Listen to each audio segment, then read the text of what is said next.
You know, Dump Trump. well, the dump Trump movement is quite serious at this point. You know, it was a split in the party, but it's And that's now within the a chasm Republican within the Party. Republican Party. You're seeing live this past week, particularly since Sunday.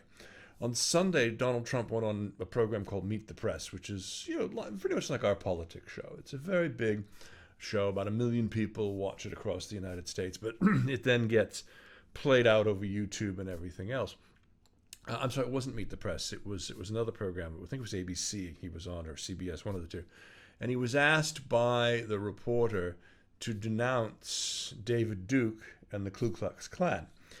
And basically, Trump said, no, I can't do that. And then he said, after that, he said, I don't even know who these guys are. Well, he's on record as being opposed Everybody knows to who them these guys in are. the 80s. Everybody knows who David Duke Even and I the know who Stephen Duke is. For God's sake.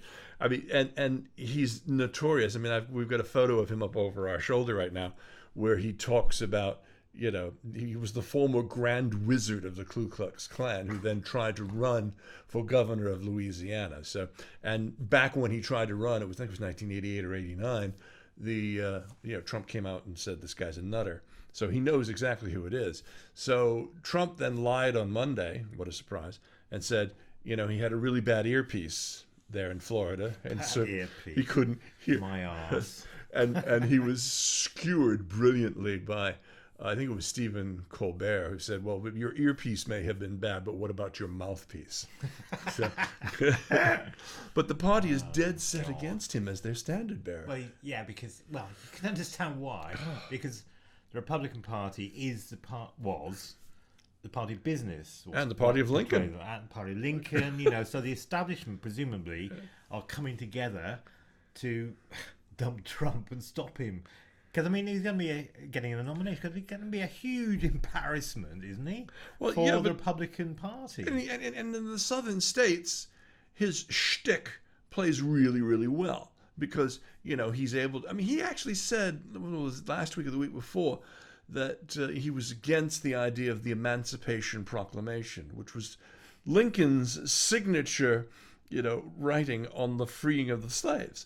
And, in white, redneck, southern states, that plays very, very, very well. The thing about Trump is that he doesn't seem to care about how right-wing he's become. Because, early on, before he was nominated or got into this race, relatively moderate, some of his stuff.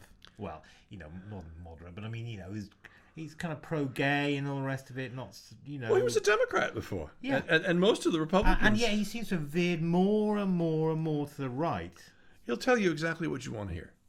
So he's become a politician in that respect. He says exactly what it is you think you want to hear in the audience. Exactly. But that is how the southern states want to hear him, but not how the Republican establishment want to hear him. Well, he's now leading in Michigan, so it'll be interesting in the northern states to see how well he does and can he modulate his tone.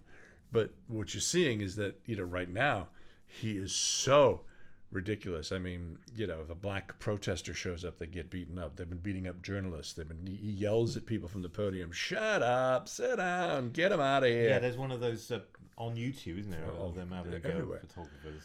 Stuff. Everywhere.